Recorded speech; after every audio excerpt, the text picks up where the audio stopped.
Hi guys, Science 30s, it's Mr. Riley here. We're just going to do a quick little physics video looking at calculating resistance in circuits.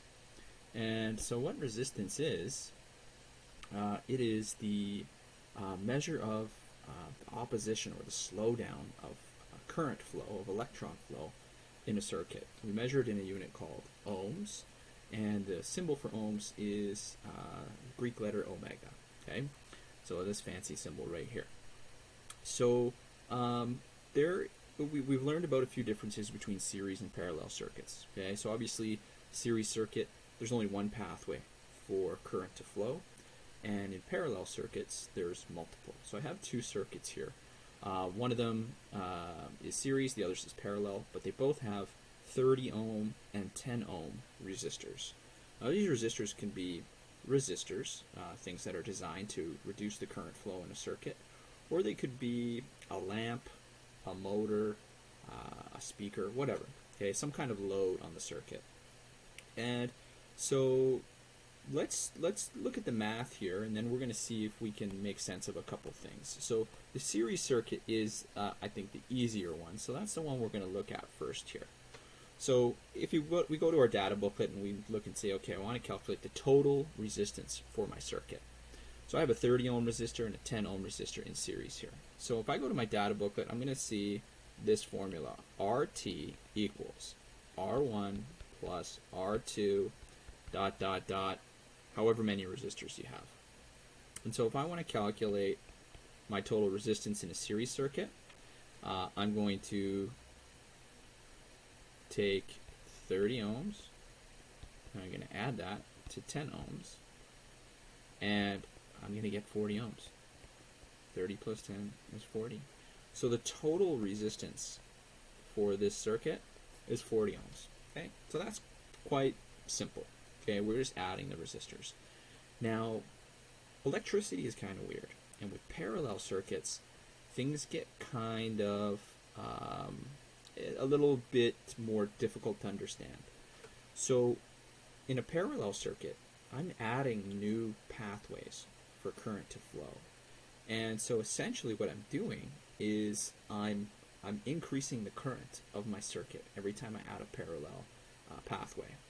And when I'm doing that, I'm reducing the ability of my circuit to resist flow.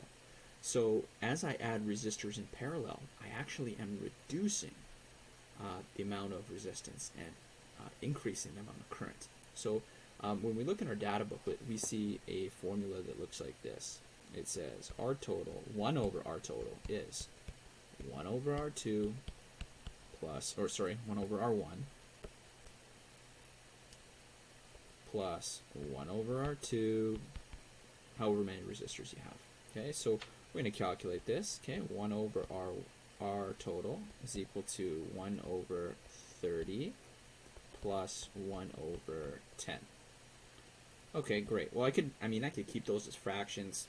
If I want to add fractions, I have to find a common denominator. I don't really feel like doing that, so I'm just going to put that into my calculator. So I'm going to say, okay, 1 over 30 plus 1 over 10. And I'm going to press enter, and I'm going to get this number. So 1 over R total is equal to, what was it again, 0.13 repeating. Okay, now I got a problem here. This is not my final answer. Okay, this is 1 over R total. Okay, and I want R total. So what I'm going to have to do is I'm going to have to do a little extra math. I'm going to have to flip, okay, or find the reciprocal of 0.13. So if I want to find R total, it's going to be 1 over 0.13 repeating. Okay, so I'm going to go into my calculator. I'm going to say, okay, 1 divided by my answer that I just got. Okay, 0.13 repeating, and I'm going to get this answer, 7.5. Okay, so my R total is equal to 7.5, and my units is ohms. Okay, so we can zoom out here a little bit and take a look comparing the two. I have a series circuit, the same resistors. I got a 30 ohm and a 10 ohm resistor, but the total resistance of my circuit is 40 ohms. Now if I put those resistors in parallel, essentially I've opened up more pathways for current to flow, increasing the total current of my circuit, which actually reduces the resistance. So I get only 7.5 ohms of resistance there. Okay, so good luck, and we're going to add to this in the next couple of videos.